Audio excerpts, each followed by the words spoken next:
Well, welcome to another session of Educators Roundtable.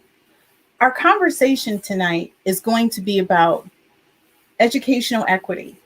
And this is going to be a series that we're going to do for the next couple of weeks. Why? Because it's a larger conversation than what we can have in one night, two nights, or 3 or 4 episodes. So our conversation is going to be around where are we at right now with educational equity, and what does that look like in the classrooms, in the schools, to our school leaders, to our parents, to our students, to our legislators, and how has it impacted what's happening in our schools today? So much of what we do is based on equity, and our future depends on what type of education that we're providing to our students. So now let's start our conversation. Of course, I have my co-host. So Shannon, how are you? Pretty phenomenal, Burkett. Thank you for caring enough to ask. How are you? I'm doing pretty good. Today's been a pretty good day. It's nice here in the neighborhood in Detroit. How's the weather there in Jersey? Weather here started out really cold. We were at about 32 degrees this morning. We're up to, I think we went up to like 58 though, so it balanced out. Yeah, but it's been cold past few days. Cold. It felt like a nice cool 70 here. Oh, seriously? In November? My gosh. Yeah. I mean, like it rained, but it felt like a cool 70 here. It was really nice outside. I think that might be global warming, like that right there. Like we can see it. 70 degrees in Michigan in November. Like November 17th. Yeah, that's what was happening. Yeah. So I know this is like one of the hot buttons since the pandemic. And I think, the conversations with a lot of the workshops and the seminars that I've attended is that the pandemic really just pulled the covers off education and equity. And they looked at it from a perspective that there's a loss of learning, especially when we talk about urban education versus suburban education versus private school. And the bigger picture is that is there a fix for this? I know there's no quick fix for this. I know a lot of school districts have put a lot of time and money into it, trying to create that equality in education for our students. But I don't think there's a quick fix. I think this is a long-term game plan. What do you think? So I think a couple of things. One, this is going to be a little bit more intense to talk about than other topics. Two, there's a phrase that I've heard on more than one occasion, and it's when America catches a cold, Black folks catch pneumonia. And whenever something bad or not good is happening, generally speaking, we catch it that much worse. And this pandemic has uncovered, as you said, kind of some of the major inequities, not just as it relates to infrastructure and services and financial supports and policy and every other C in this country. But yeah, I would 100% agree with you, Burkett. It is not going to be a quick fix. And it's going to, I think this is a lot to unpack here today. So yeah, but when America catches a cold, folks of color catch pneumonia.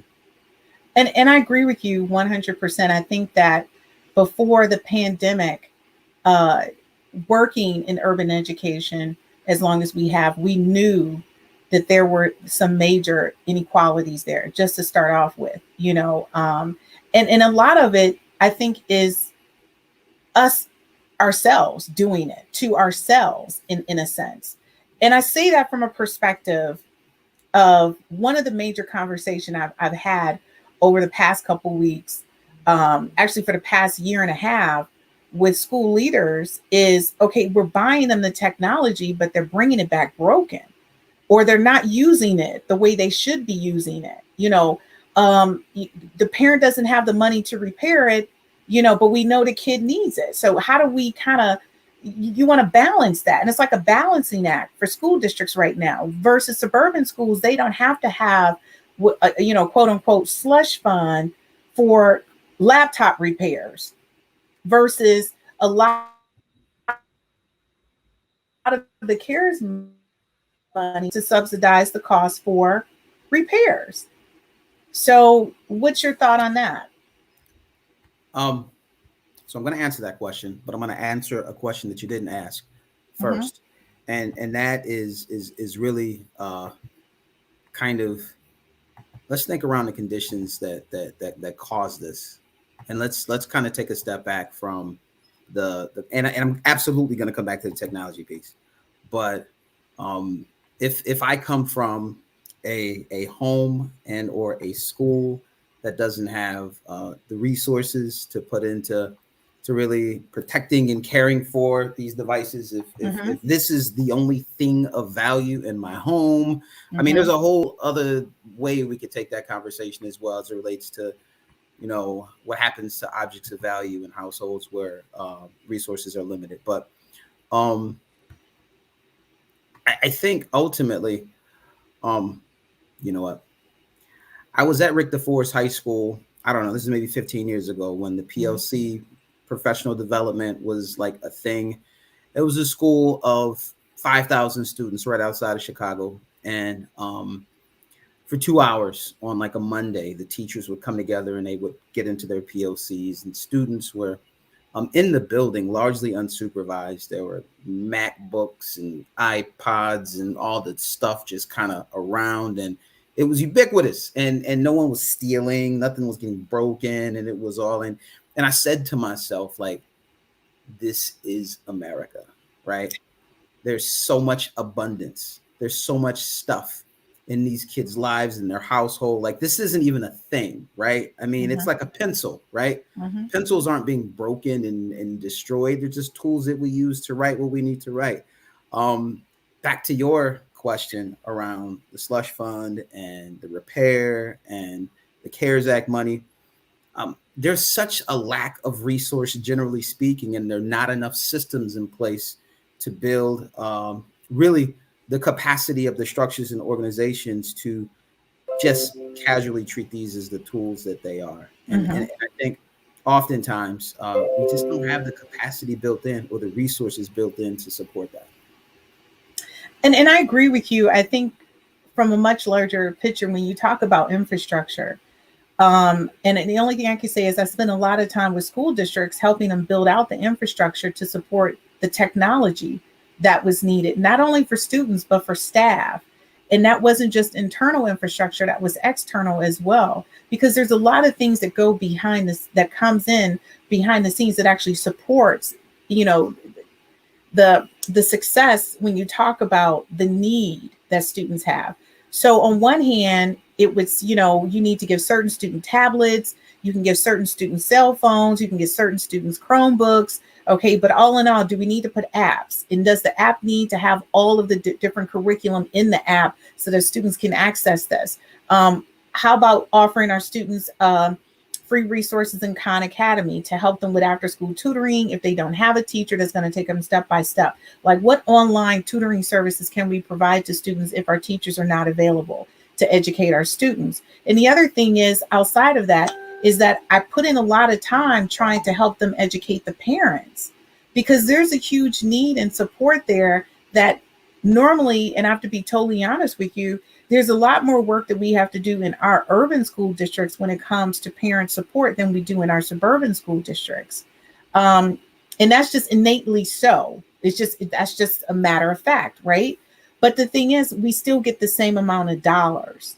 And that's the problem. We don't have enough dollars to then support the teachers, to support the students, to support the parents, and then all of the additional needs and resources for each student to get the best quality education that we can provide them with, right? That's where we kind of fumble with the ball a little bit. I don't think we're fumbling with the ball at all. I think it's intentional. I think it's by design, and I think that your zip code uh, will largely determine your success in life. And that having been said, Mm-hmm. um, and you said a few things. One, you spoke to the technology. Two, you spoke to curriculum. Three, you spoke to teachers. Those are all resources. Mm-hmm. And under-resourced, understaffed, just under-supported schools really don't have those resources. And you also spoke to what I think is probably one of the most important things, and that's really the funding piece. Mm-hmm. Equity requires funding at different levels, and equity requires additional funds, additional resources, additional professional development opportunities for teachers, because let's be clear, the there are unequal academic opportunities, disproportionately so, for Mhm. students of color, for Yeah. students who live in areas of academic need, unhoused students. There are differentials in discipline for those students as well. We know that they are being asked to leave school via suspension and expulsion, and we know the impact that that has on the overall academic profile of any student. So when you put all of those factors together, you get a recipe for disaster for the population that the schools are put here to serve. Now, again, I asked this question: what is the pathology that would allow such conditions to exist? How is it that we, as a free nation, land of the free and home of the brave, have conditions in 2021 Mhm. that resemble this? I mean, because the conversation that we're having today, we could have been having in 1960. Yes. And we did have it in 19. And we Absolutely. let me this Absolutely. I look back at a lot of different conferences that are available on YouTube. And I looked at some of the conference materials that I had when I was in the classroom. And this is the same exact conversation that we were having then, and we're still having it today. And so the question that I consistently ask, you know, you and I are both working on our PhDs. And it's so funny because mine is in educational psychology and technology. And so I'm looking at the psychology behind education and the ramifications or the impact of technology and how that provides equality in education, right? Because people seem to think or believe that if we all have a laptop, then we all have access to the same information. We should all be learning at the same rate. And I've consistently shared with people, just because you hand them a device doesn't mean that the student still is at the same level of understanding how to use this device in a way that's more suitable for them to close that learning gap. So, for example, we had several students who asked for additional resources, online resources. And then we had an entire group of students who said, "How do I download Netflix on my laptop?" Right? Because certain things you can block, and that's another thing. That's a whole different conversation. We talk about technology. I talk about that on my tech podcast, where I'm showing districts how to block certain things. You can block Netflix from being uploaded, you know, Hulu, all of those things to keep students from doing those things. But I want us to understand that when you have a group of students, and I know back in the day we used to put them in cohorts, learning groups, where you would have 4 students collectively working together, and you would have a person who's at higher level, mid-level, and in 2 lower levels. Because collectively, if they're working together, students, and it's been tested, students learn better when they're learning for one another.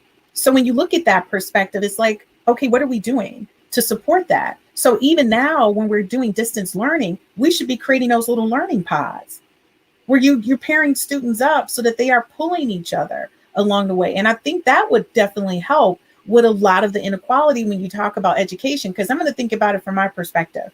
My son was at home with an educator, so me being able to help him was different than a kid who went home and his mom was maybe, you know, in a whole different industry, right?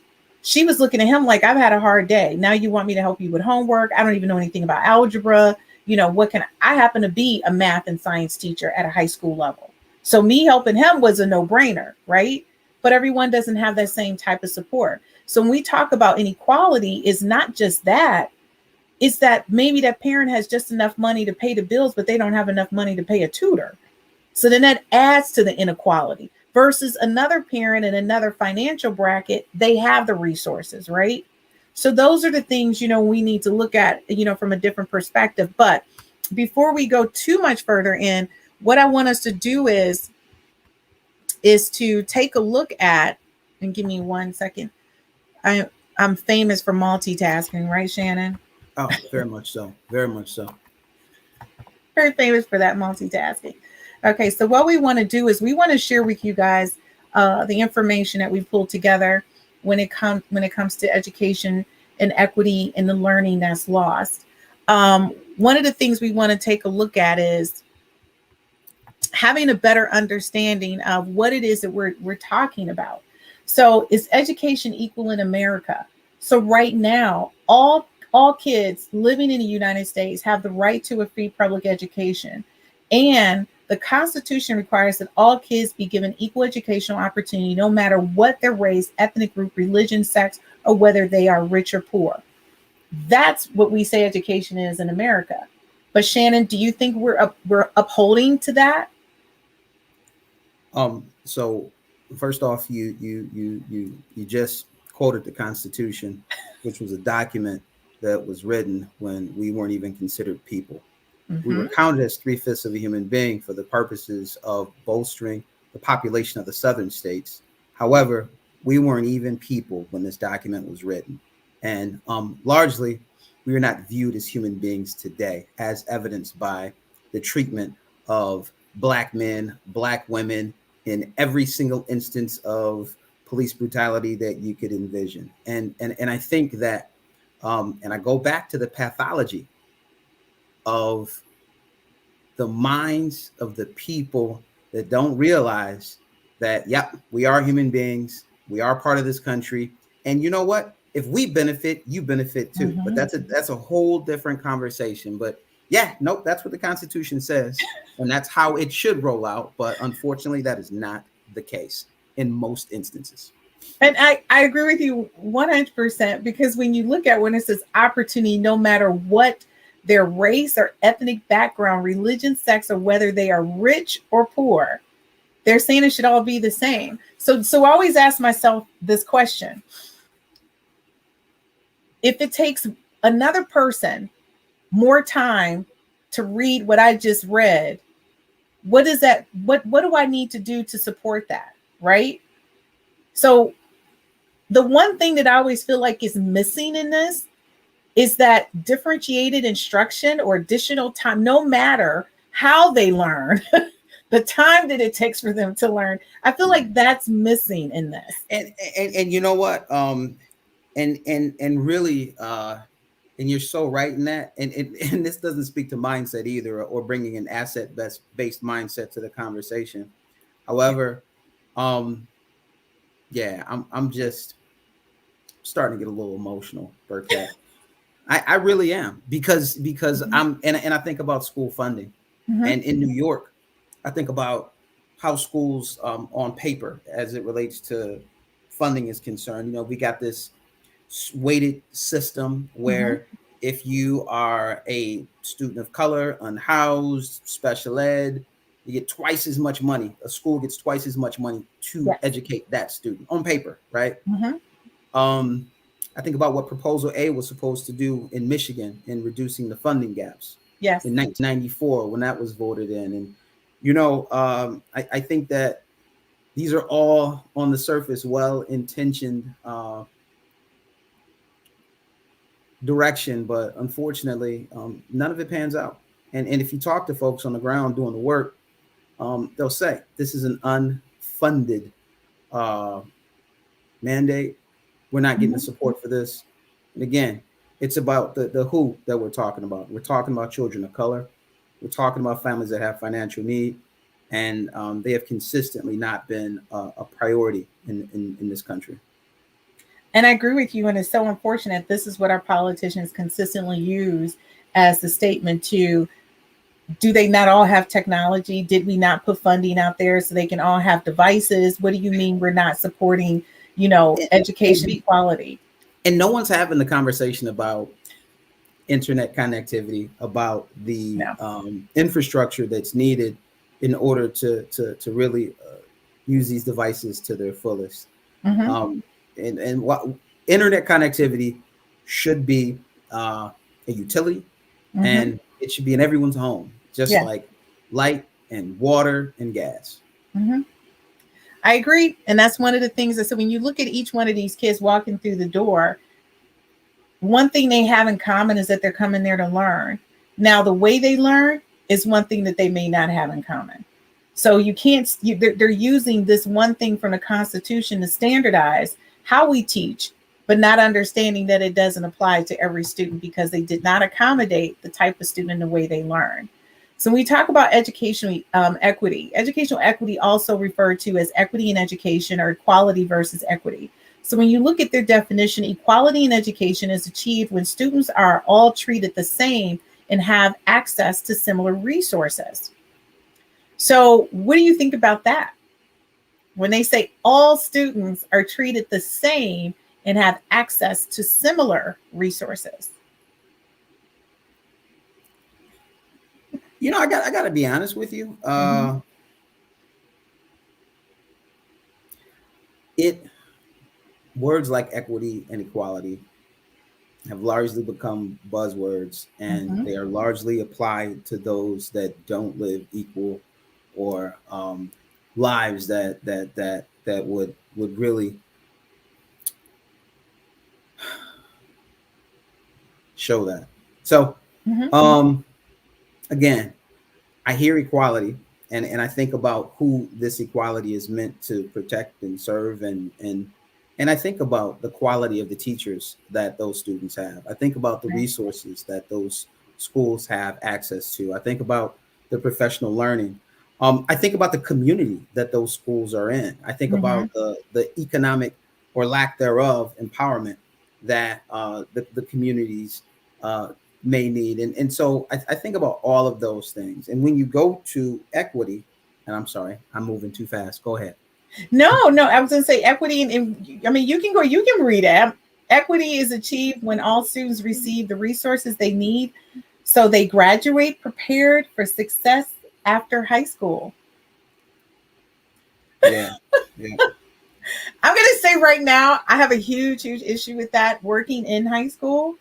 Um, the statement receive the resources they need so they graduate prepared for success after high school. What type of success are you referencing?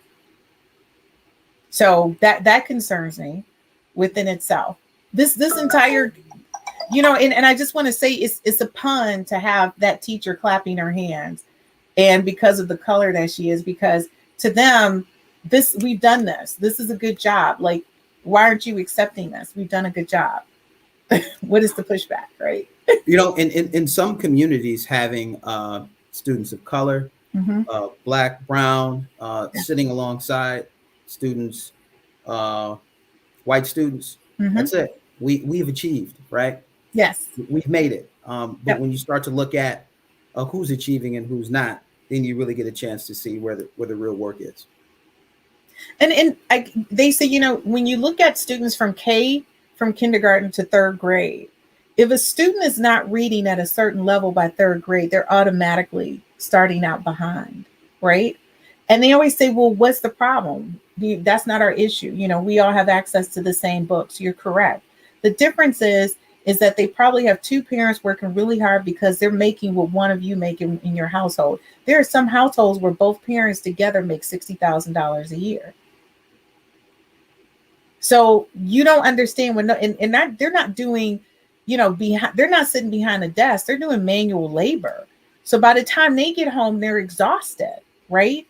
And they're trying to put the time in, but they may not have every day that you have to read a story to your kid or read along with their kid or do spelling, or work on grammar. Maybe they have a fifth grade reading level or eighth grade reading level. So all of these things we need to take into account. So when we were talking about earlier about having slush funds for technology, there has to be additional funding and resources to support students who may not have that support at home. But not only that, provide that support to parents. If you find out parents don't have the time to read to their kids, put them, teachers work with your students to find out if you can put them in reading groups after school with other students to try to support that effort. And I know, again, we're putting the onus back on the school, back on the teachers, but we've got to create some type of stability where kids don't have it, and it's no fault of anybody's. I mean, we're just in a situation now where people are just working to survive in so many cases. So we want to try to provide as much support as we can. So when we think about the first is fairness, which implies that factors specific to one's personal conditions should not interfere with the potential of their academic success. This statement is one that I have like a huge issue with because this is what we were just talking about. A person's personal conditions will impact how they learn 100%. We have so many of our kids who are homeless. And it's an anomaly when we have a kid who does really well who has no parental support. They live in a group home. They're coming to school just to eat. And that is going to impact the personal conditions. No, they should not, but they do. So what's our workaround? Because we've already gone against our first thing, which is fairness. So I want to go back to something that you said a moment ago Mm-hmm. around the funding piece.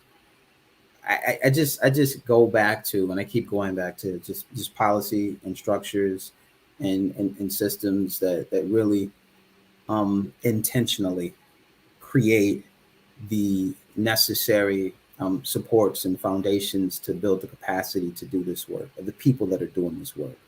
And that's just not happening.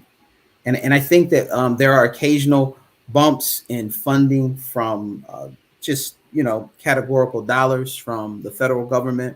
Folks got CARES Act money last year, Mm-hmm. right? There's some ESSA money, right? Mm-hmm. And then districts they scramble to, we have to spend this money and we can spend it on these pre-identified things, but ultimately, let's take a look at the policies that allow these conditions to thrive.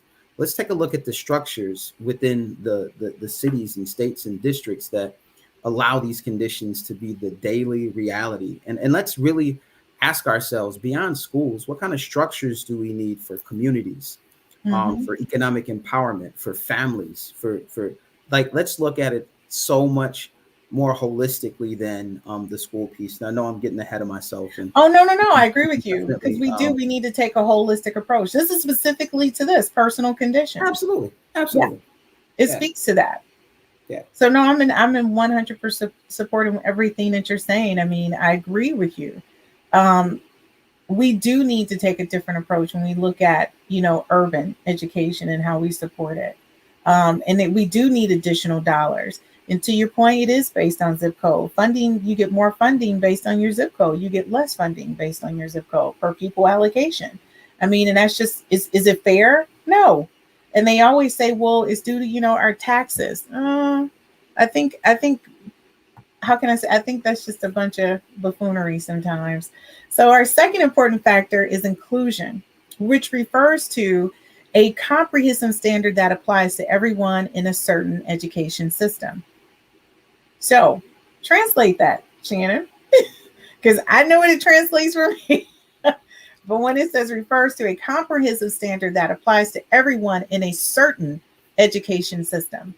So when I think of inclusion, I automatically think of exclusion, and Mm-hmm. I think of who's not a part of that conversation. Mm-hmm. Um, Everyone in a certain, right? Not all, not every. Um, yeah, yeah, Burkett. Yeah, yeah. Give me your thoughts. I'm just, yeah. I think when they talk about a comprehensive standard that applies to everyone in a certain education system, I think at that moment when you said certain education system, you just basically divide it because it should say education systems in totality, not certain. And that's where it concerns me because that's when it becomes what? It's not inclusive, it's what? It's exclusive. Exactly. And you've quickly identified that. So it just concerns me because verbiage and how you communicate what it is that you're trying to say is so important. So you've chosen those words intentionally. Um, and you've made it very clear this is not an inclusive approach to how we're trying to educate our students and what we make accessible to our students because all of us are in certain education systems. That's a fallacy and it needs to be reviewed. So when you look at these two factors very closely related and depend on each other for educational systems to be successful, and they do. So this is one of the targets of the United Nations Sustainable Development Goal for in recognition, a goal for in recognition of importance of education and equity. So when I looked at this, I said, United Nations, this is a part of your understanding of what educational equity is. again, it's very disconcerting because I don't think we're taking a holistic approach and really looking at the bullets that fall below this and how it is applied to each of the education learning systems that we have out there. Because we have different systems. Of course, a student who goes to private school is going to receive a different education than a student who's in public school. And a lot of people say, well, they should. And I get it. I paid for private school for part of my son's education. And I get it. My son went to suburban schools. I get that part. But the bottom line is, I still played a factor or role in that, making sure he had what he needed. And I still had to be a supportive parent. Even more so, it was more demanding. I'm going to be totally honest with you than public education. We were required to show up. It was part of our contract for private school.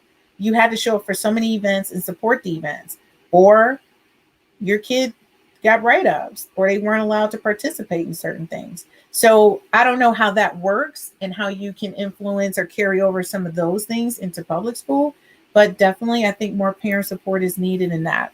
So when we talk about overall, the growing importance of education equity is based on the premise that individuals' level of education directly correlates to their future quality of life. 100% in agreement with that. 100%. Well, I mean, you said it earlier, right? By the time you're in the third grade, you're on that trajectory. And when you look at the prison population, there's a direct correlation between reading level and education level and who's there, right? Mm-hmm. I just don't. I think if you were to look at some federal institutions, there might be a correlation between, Oh no, they did a study. They did a study between a third grader, mm-hmm. and did predictive analysis to tell you how many of these students are bound for jail. Yeah. Third grade. Yep.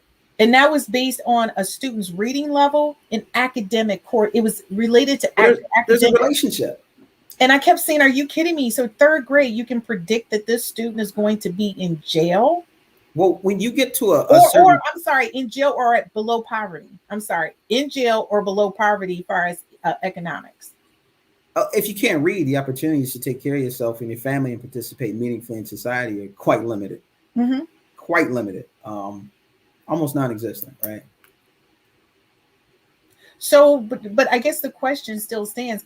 As much as we hear this in our community, and I know we hear this a lot, I'm very concerned that we're still having this same conversation. This is the same conversation that was being had when my parents were in school. The correlation between a third grade reading level, third grade academic level to people going to jail. But still in the Black, brown communities, it's like, are we hearing this and understanding that we need to put more effort into the education?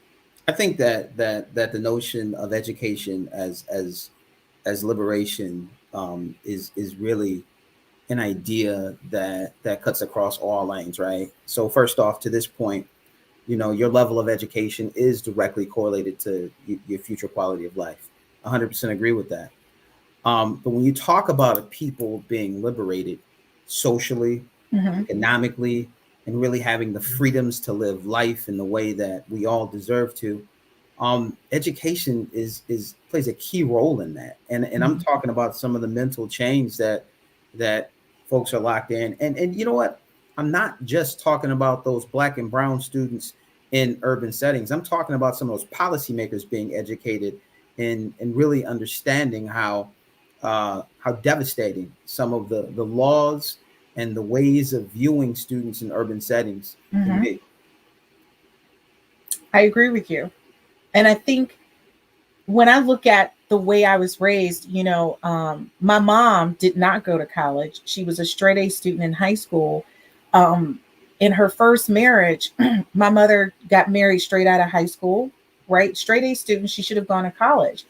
But her second marriage was really great because when she married my dad, it was just like he was college educated. He talked about walking to Wayne State and how important it was for him to have an education. So for me, it was just like, okay, this is sounded more like what I was thinking, because I was reading history books. And I used to say, well, how did these people have so many degrees when education was so hard to obtain during that time, right? So somebody asked me, well, Christine, you have a bachelor's. I said, you have a bachelor's in chemistry. He was like, and you have two masters. Why do you need a PhD? Because to me, the people in the history book who fought for education, who fought for knowledge, I feel like that's part of my legacy. Like it's up to me to be as well educated as possible in order for me to be a productive citizen and provide whatever I can to bring someone else up, right? And so to me, that's important. And when I look at other people, their attitude is, well, I can make just as much money as you and not have all of that debt if I come up with a great idea and boost it on social media. So now we're competing with that fallacy that you having an education is not, it's not going to give you this lifestyle. Like there's another way for me to get this lifestyle that I don't have to do what you're doing in order to achieve that. So now you're fighting with that fallacy versus when our parents were growing up, it was either the factory or school. See, now we got not so much the factory because now that's automated, right? So it's not so much the factory. Now it's kind of like education or social media, or you're like an Insta star. That's Instagram. Or you're an Insta star, right? Making millions on an idea or a quick little pop song. So it's like, okay, people, we're fighting with this now.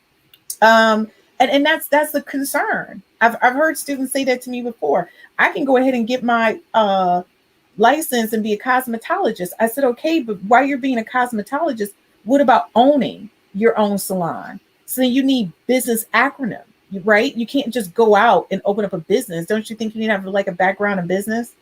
Oh no, I can get somebody else. Well, why would you want to pay somebody to run your books? So those are the things I think, I don't know, have we gotten lazier in our concept about what achievement is and how to obtain it and what do we need to be successful?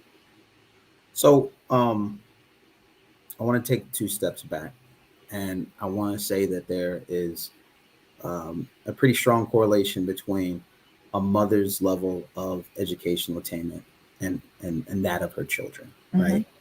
And so there's a strong relationship between how far mom goes in schools, and the correlation is not nearly as strongly related to the father's level of education. It's the mother's, absolutely, right? So when you start to talk about cycles and opportunity, and really there has to be a holistic approach here. And to your point with the Insta stars, there's real money, there's real opportunity, and there are some folks that are becoming really successful. I mean, we see 3 or 4 or 5 of them on the whatever the platform is, right? And that having been said, there's the rest of us. Right. And the rest of us are going to have to kind of figure it out, because we although we're exposed to the song, the meme, the thing, the viral moment, right? We have a daily life to live, right? And I think we have to get grounded in the daily life. The billionaire Warren Buffett said that most people are too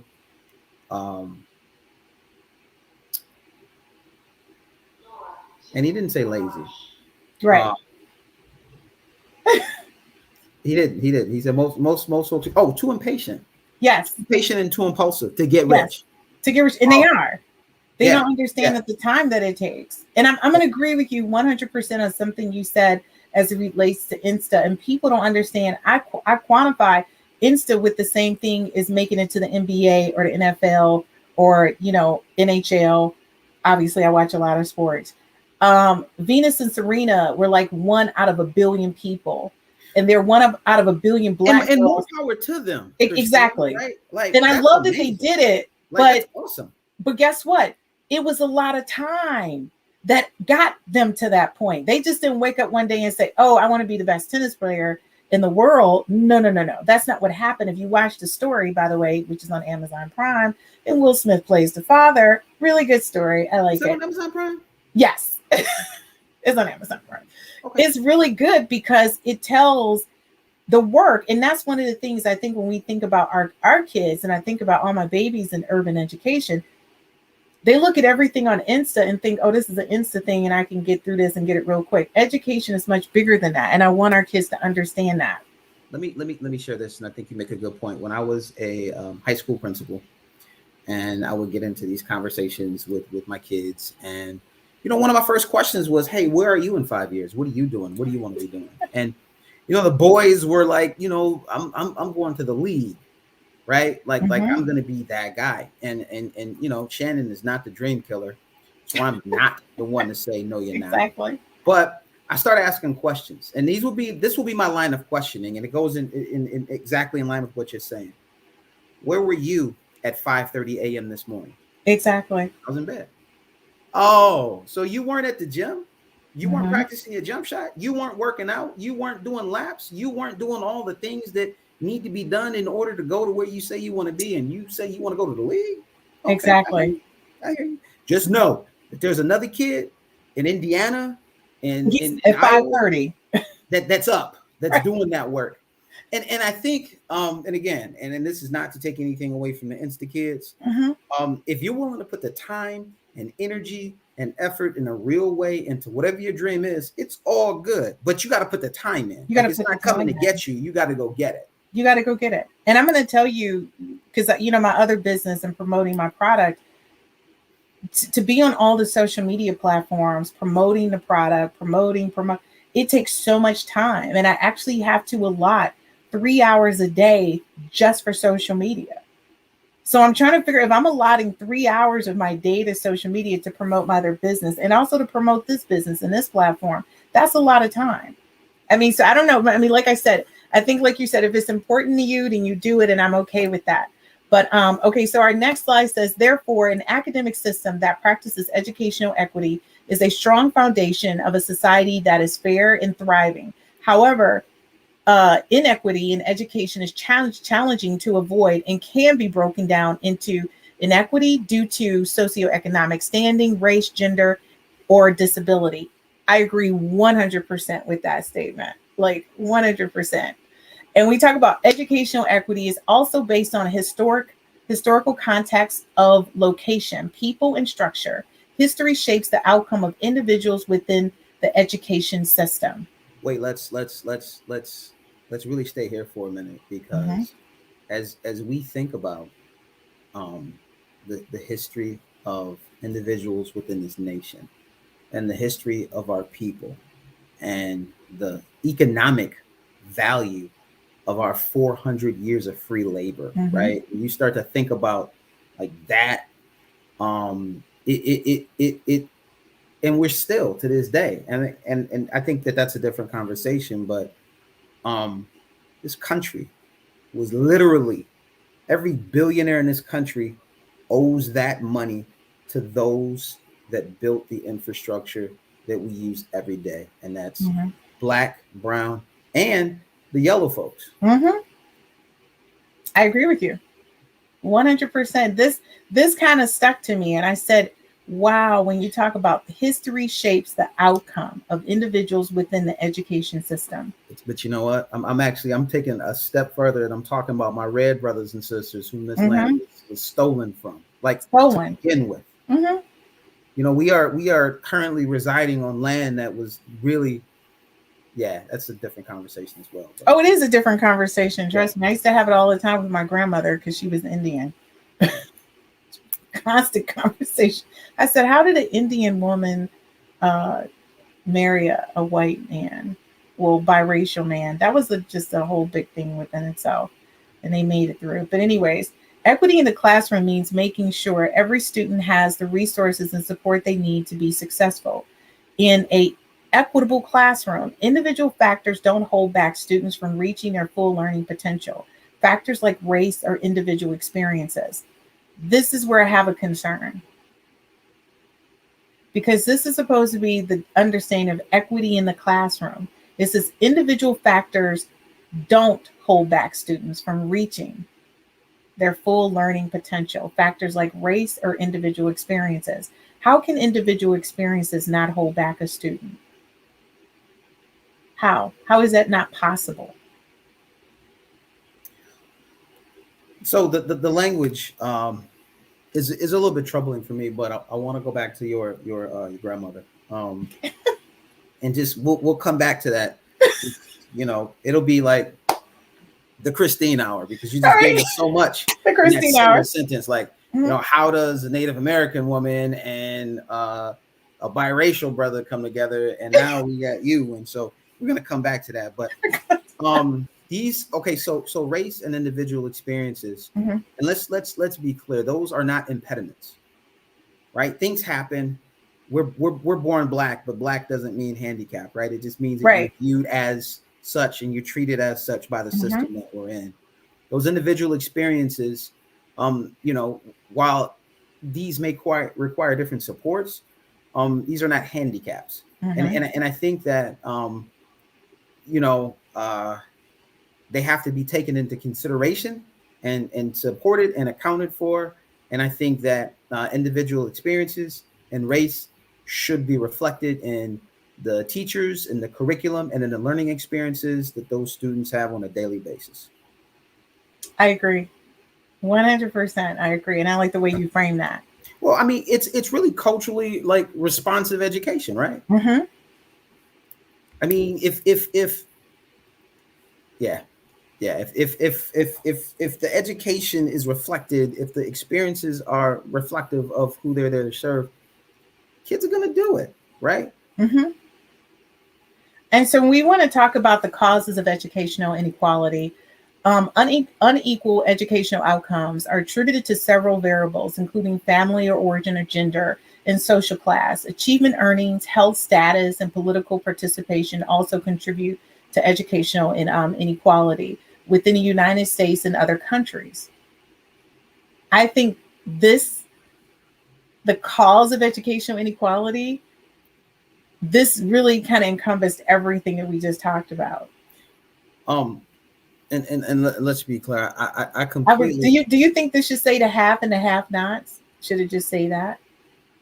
So the cause of educational inequality Mm-hmm. is systemic racism. Yeah, Like that's just it, right? I that's just mean, it.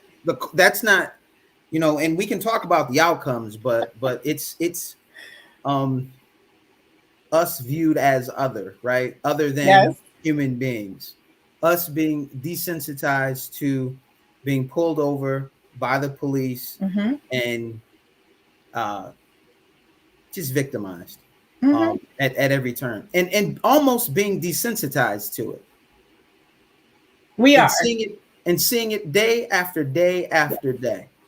We are desensitized to it. And I Us agree. having the little missing 14-year-old girl Mm-hmm. that comes up in somebody's Facebook feed once. But if there's someone of another nationality that happens to be missing, then it's national news It's until national. either that little girl is found or her remains are, right? Exactly. And it's just the value of who we're dealing with. And it's playing out in a couple of court cases right now. I agree with you. I think to your point, what you just said, it comes out in so many different ways, and you're right.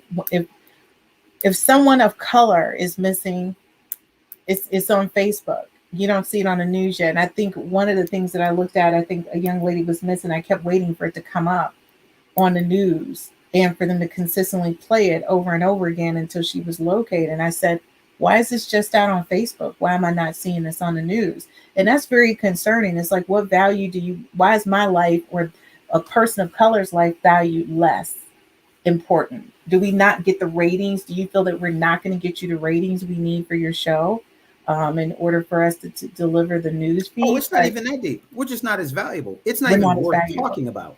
Mm-hmm. It's not even worth the airtime. And that's just, It's criminal. it is. It's criminal. It's criminal. You know, I don't like to get emotional, but I'm emotional about that.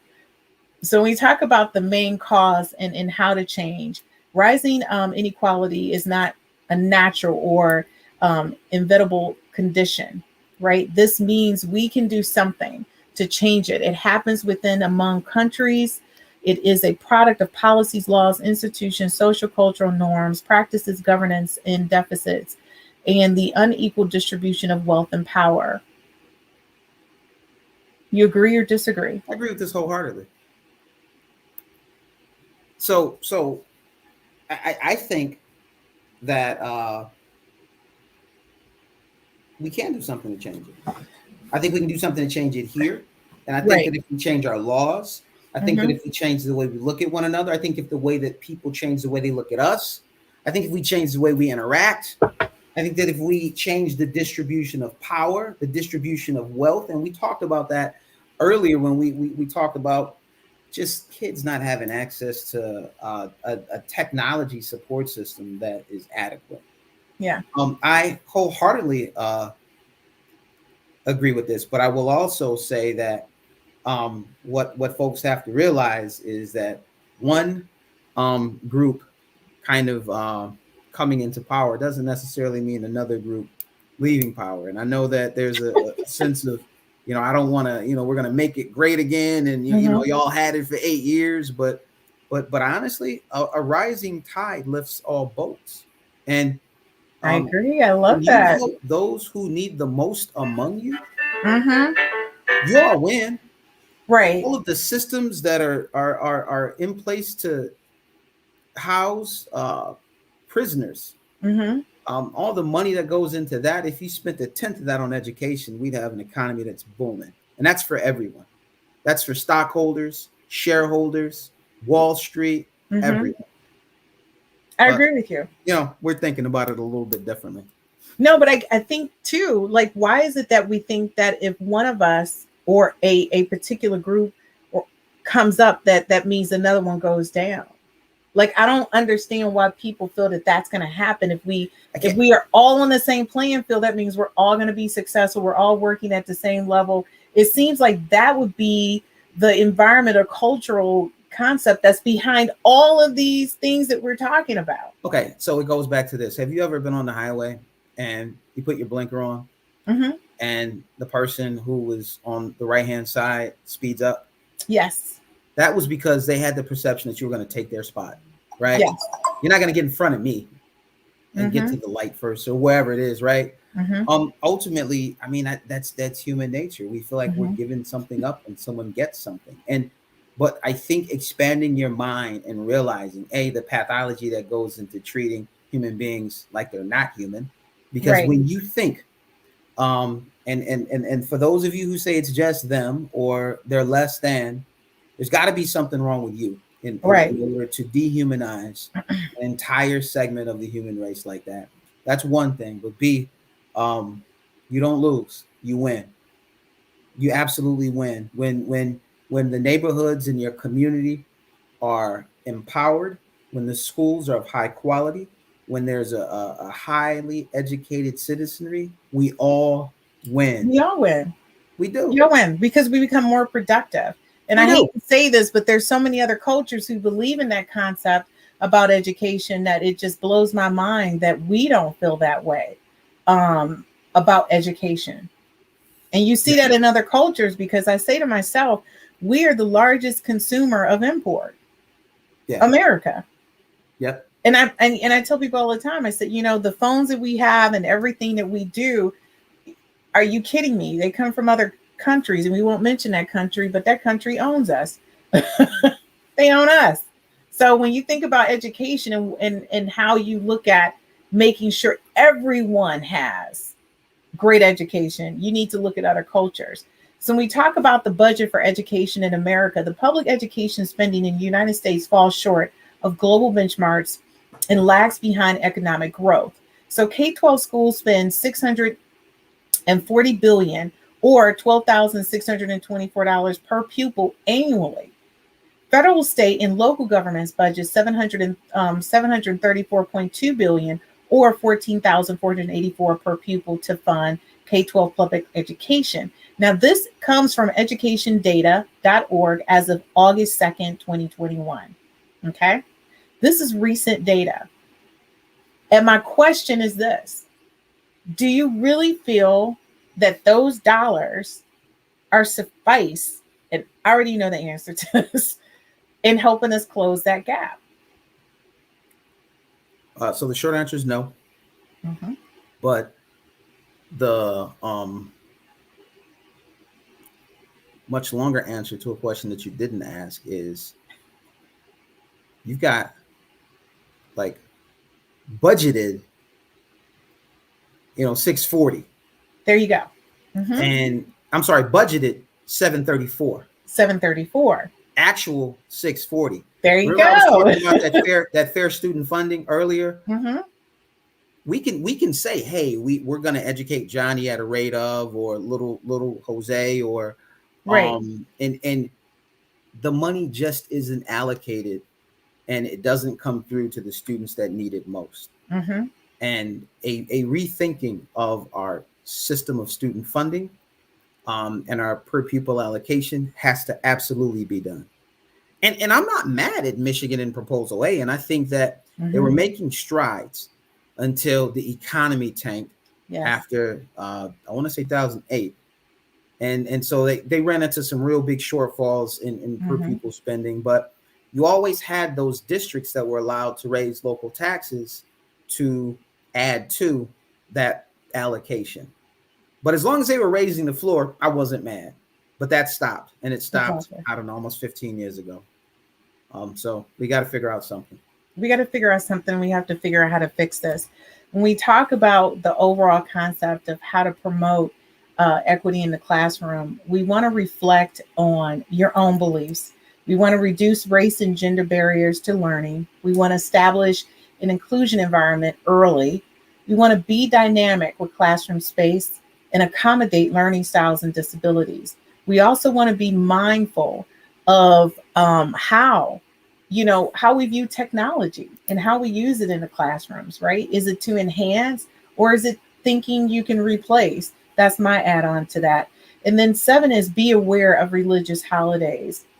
It's so funny because now that we our educators come from various cultures, I remember a school district saying, oh my gosh, we're going to have to shut down because the majority of our math teachers are from a different culture and they respect Ramadan, right? And I said to them, I said, okay, or the teachers can just pre-record all their lessons and you don't have to shut down school. The school leader in that moment said, oh, we hadn't thought about that. I said, you do have some of the greatest, they're so advanced in technology. I said, so have all of those teachers pre-record their lessons and then just put a paraprofessional in their classrooms, but you can still be taught by your teacher. And they were like, great idea. So I said, you know what? I think I'm worth my weight in gold as a consultant. You guys call me to these strategy meetings about problems you need to solve. I solved it in about 3 minutes. And then I kind of put together the plan and the process in order to do this. I worked with all the teachers across the school district and showed them how to record their sessions, created a private YouTube channel. So not only could you watch it during class, but then you could go to the private YouTube channel and watch it over and over again if you didn't get it the first time. So the lesson to that was I was showing them how to create equity in their classrooms without even having this conversation, right? Because it was necessary and it was needed. So what do you think about those 7 ways to promote equity in the classroom? I think that they're all a good start. Yep, it's a good start. I think that, awareness is step 1, right? But how about actually planning around and taking action based on your understanding of, right? Okay, you're talking about phase 2, Shannon. Well, no, I think they're a good start. No, I'm not. Look, everyone needs like baby steps. I'm with you 100%. If we could get through these 7, I would be like, awesome. No, I think it's all the first step, and I'm not mad at any of it, and I'm in complete agreement with this as a beginning. And it's a lot of work to do. It's definitely a lot of work to do. So when we talk about overall what's needed in education. Wait, and again, go back. I'm so sorry. Go back. Oh, can you go back? Is that a thing? You want me to go back to the previous? Just real quick. It'll be brief. Yeah, that means I have to take it all the way down. No, don't do anything. Stop. So The second one said reduce. Yes. Reduce barriers to gender barriers to learning, right? Yes. How about eliminate all, right? So, for me, it's step 1. Is step 1. Just eliminate it. Yeah. Well, first, the first step is try to help them reduce it. And the bigger conversation, and I always say, when we talk about what's really happening in education and how do we support that, is looking at how we can really change how we look at education. And you're right, forget about reducing it, just eliminate it, right? So again, this is like a series that we're going to be doing for the next couple weeks, because it's a much larger conversation, and we're going to have educators on, politicians on, school leaders, students, parents, joining the conversation about educational equity. And so this is just part one in a series that we're going to talk about, because there is a loss to learning, and we need to understand the impact that this is going to make on America. And people keep thinking it's just going to be an impact on just our culture, the minority culture, the brown, yellow, tan folks. It's not. It's going to impact America, because we all play a role in how America functions. So don't think it's not going to impact everyone. It will. And we need to be very conscious and aware of how we approach this. Shannon, what's your perspective? I'm excited. I'm excited about the conversation. I'm excited that you have created a space for us to have time to really delve into this topic and really giving it the time and attention that we both know it deserves. So I'm looking forward to speaking to what New York, the most diverse, largest school district in the country, is doing, and I can kind of share some of that. And I look forward to having some folks from New York come on, talk about what you guys are doing when it comes to educational equity in your school district. And again, we welcome all school leaders, teachers, parents, support, to come on to the podcast and to join us in this conversation. This is a very serious conversation. And the goal is that if we all can work together to create a new common understanding that can be in the Constitution, become part of legislation, we can shift the mindsets of how we think about educational equity. And like Shannon said, it becomes a word of action, not just conversation, not just the pop phrase or word that's being used right now with no action behind it. Our goal of this podcast, which is the Education Roundtable, is to have real conversation about education hot topics. And this is definitely one of them. So Shannon, as always, thank you so much. You know, our conversations, we could go on and on for hours, but this podcast is only an hour. So see you next week. And thanks everyone for joining us for this session of Education Roundtable. We'll see you next week, 7 p.m. to 8 p.m. Eastern Standard Time. We're going to continue this conversation on educational equity and the loss of learning, part 2. Have a great week.